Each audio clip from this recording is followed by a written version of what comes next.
When we're evaluating information, whether on the web or anywhere really, the first thing to remember is that someone put this out there for a reason. The three main motivations are to inform, to persuade, and to entertain. Usually it's a combination of the three. For instance, my main motivation is to inform you about evaluating information. A close second is that I want to persuade you to look critically at what you see and hear. Lastly, I hope that this is entertaining, but that's not what motivated me to make this video. So, what do we mean when we talk about looking critically at what we read? It means looking both at the text and the context. Reading does not consist merely of decoding the written word or language. Rather, it is preceded by and intertwined with knowledge of the world. Language and reality are dynamically interconnected. The understanding attained by critical reading of a text implies perceiving the relationship between text and context. So let's take a look at text and context. Text is simply what is said. It's the words on a page, the image on a screen, the voice from the speakers, etc. Context is everything that surrounds the text. That's when we step back and start asking questions. Who said it? Why was it said? How was it said? When was it said? What is missing? And who benefits? Does the source provide context? So, do we know what happened before the event that they're describing? Do they show their work? Are there links to articles that they're citing? Do they have data that they're pointing to? All of those kind of things. Do they have a conflict of interest?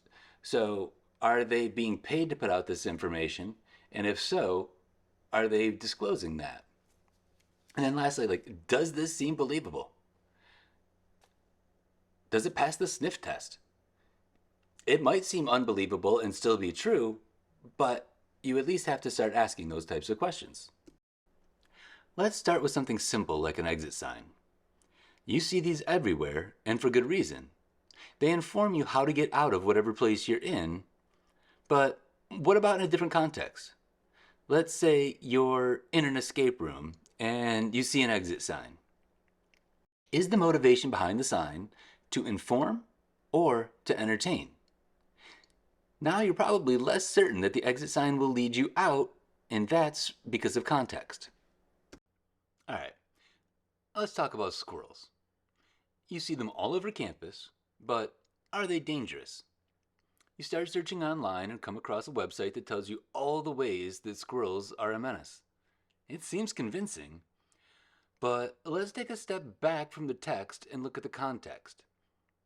Do you feel as confident in the information provided when you see that it's coming from a bunch of dogs?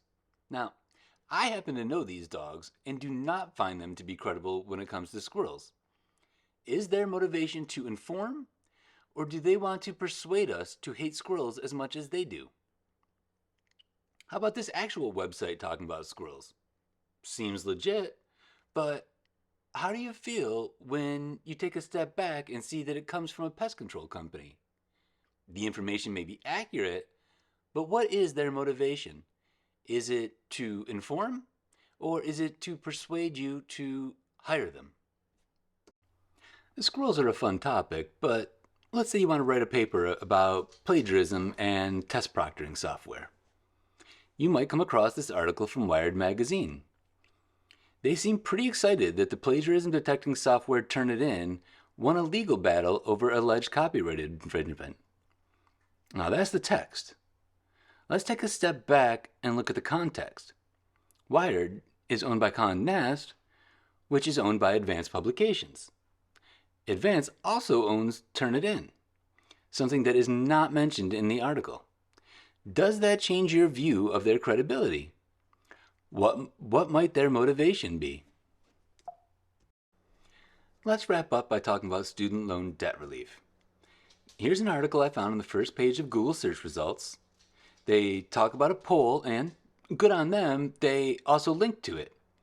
The problem is, this poll is not scientific whatsoever. It's just asking people who already go to GoBankingRates.com what they think. I'd never heard of this site before today, probably because I've never had enough money to worry about banking rates. Lastly, let's look at a trickier one on student loans. Here we have a paper from the Brookings Institute talking about how debt relief should be limited. The Brookings Institute is a think tank and even has a .edu web address, so it looks like a regular research paper.